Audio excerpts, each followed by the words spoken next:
Oke, kita lanjut ya. Masih di geothermal fluid ya, atau fluida geothermal atau reservoir fluid ya, atau fluida reservoir.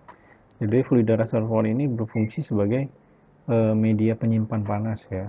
Jadi kalau dia masih reservoirnya ini belum dibor mungkin ya, belum ada zona migrasinya, si fluida yang ada di reservoir ini bakalan panasnya itu bakalan tersimpan di dalam si reservoir, sehingga bisa dikatakan fluida reservoir atau fluida geothermal ini adalah sebagai media penyimpanan panas ya. Dan juga dia juga sebagai media untuk mentransferkan panas dari sumber panas ke permukaan bumi. Jadi memang proses transfer panas itu bisa terjadi secara konduksi dan secara konveksi. Nah, untuk transfer panas melalui fluida atau benda cair itu disebut sebagai transfer panas secara konveksi. Itu ya, dari sumber panas ke permukaan bumi. Lalu Neil Coulson tahun 93 menyebutkan ada 5 macam sumber fluida panas bumi, yaitu yang pertama air meteorik. Air meteorik ini adalah air yang berada di lingkungan atmosfer ya, atau biasa kita kenal dengan air hujan mungkin ya. Lalu yang kedua air formasi, air yang berada di lingkungan formasi ya, atau aquifer itu ya. Lalu yang ketiga air metamorfik, adalah air yang berasal dari modifikasi khusus dari connect water ya, atau air connect yang berasal dari rekristalisasi dan metamorfosa mineral hidros menjadi mineral yang kurang hidros selama proses metamorfisme batuan. Hidros ini maksudnya adalah artinya itu containing water ya, jadi mengandung water. Jadi karena proses kristalisasi dan metamorfosis, batuan ini menyebabkan air metamorfisme batuan ya, menyebabkan air di mineral yang hidros ini terperas dan terpisah dari batuannya ya. Lalu yang keempat air magmatik. Ellis dan Mahan di tahun 77 membagi fluida magmatik menjadi dua jenis ya, yaitu air magmatik yang berasal dari magma namun pernah menjadi bagian dari air meteorik, dan air juvenil yang belum pernah menjadi bagian dari meteorik. Jadi ada dua ya, air magmatik dan air juvenil. Lalu yang kelima adalah air purba atau connect water. Jadi air purba atau connect water ini adalah air yang terpisah dari atmosfer selama waktu geologi yang lama. Nah itu contohnya tuh kalau di migas itu dikenal dengan saturasi water connect ya, atau SWC. Jadi emang saat proses migrasi si connect water ini tersimpan di reservoir tuh ya, dan terpreservasi sangat lama, terawetkan di situ sangat lama, maka disebut sebagai air purba. Oke, lanjut ya. Jadi untuk menjelaskan si sistem geothermal ini dapat kita lihat di gambar ya, atau kita kenal dengan konsep kettle ya.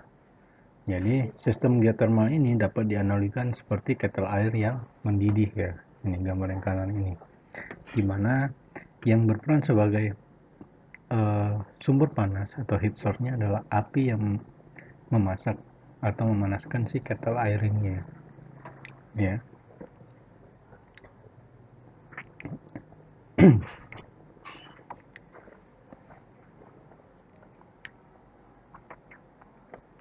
Oke, maaf ya, ada gangguan sedikit ya.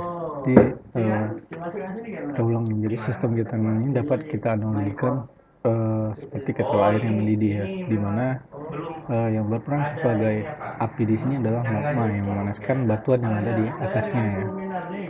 Lalu yang berperan sebagai wadah di sini adalah si batuan reservoirnya. Lalu air yang mendidih adalah fluida formasinya yang ada di dalam batuan reservoir, dan uap yang keluar di sini adalah manifestasinya, itu ya. Jadi bisa dianalogikan dari si kettle uap ini ya. Oke, kita lanjut. Nah ini adalah klasifikasi dari si sistem geothermal ya. Jadi berdasarkan sumbernya, menurut Ronald D. Pippo tahun 2005, sistem geothermal ini dibagi menjadi 4 ya. Yang pertama sistem hidrotermal, yang kedua sistem geopressure, yang ketiga sistem hot dry rock, dan yang keempat adalah sistem magmatik. Untuk sistem hidrotermal, Sistem hidrotermal adalah sistem energi panas bumi yang melibatkan sirkulasi fluida dari daerah meteorik recharging ke daerah sumber panas.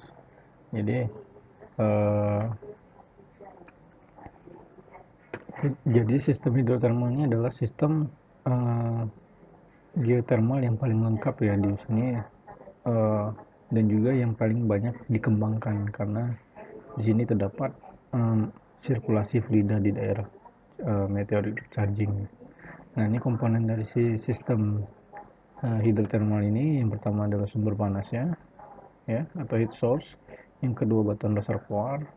Lalu yang ketiga batuan penutup sehingga temperatur tetap terjaga. Lalu yang keempat daerah resapan, dan yang kelima adalah fluida resapan. Nah, itu. Jadi ini adalah yang paling lengkap. Lalu yang kedua adalah sistem geopressure. Sistem ini terdapat pada bagian dalam dari cekungan sedimen ya. Sistem ini berasosiasi dengan sistem reservoir gas dan minyak ya, biasanya ya. Reservoir ini berisi air panas yang mengandung banyak sekali gas metan, sehingga berada pada lingkungan yang gradien tekanannya lebih besar daripada gradien hidrostatik atau gradien normal ya. Suhu pada sistem ini bisa mencapai 100 sampai 120 derajat Celcius dengan kedalaman antara 2 sampai 3 km gitu ya. Lalu yang ketiga sistem hot dry rock. Untuk sistem hot dry rock ini, reservoir ini posisinya sangat dalam ya, sehingga nilai permeabilitasnya sangat kecil atau batuannya sangat masif ya. Sumber panas yang tinggi dalam batuan impermeable berasal dari intrusi magma dan gradien geothermalnya. Pada sistem hot dry rock ini tidak terdapat fluida pada batuan yang impermeable, sehingga untuk pemanfaatannya dilakukan dengan cara membor reservoir ini dan membuat artificial reservoir ya, atau reservoir buatan ya. Artificialnya artinya buatannya. Caranya dengan menginjeksikan air dingin pada lapisan batuan panas yang impermeable. Kemudian dilakukan hydraulic fracturing ya, di mana air diinjeksikan dengan tekanan yang besar sehingga mengakibatkan terjadi rekahan pada reservoir, dan rekahan inilah yang berfungsi sebagai wadah atau pengganti permeabilitas di batuan yang masif tadi. Itu. Jadi kalau nggak ada reservoir itu bisa dibuat dengan cara dibuat artificialnya ya, atau reservoir buatannya dengan cara melakukan hydraulic fracturing ya, atau perekahan. Lalu yang terakhir adalah sistem magma ya. Jadi eksploitasi pada reservoir ini sangat berbahaya sehingga belum banyak yang mengkajinya ya. Jadi ini masih unconventional ya. Caranya adalah dengan mencari reservoir yang berisi magma pada kedalaman yang relatif dangkal, kemudian magma ini diambil dan digunakan untuk memanaskan heat exchanger. Jadi langsung ya, magma yang panas tadi langsung digunakan untuk memanaskan heat exchanger, kemudian heat exchanger ini akan konversi menjadi listrik. Itu.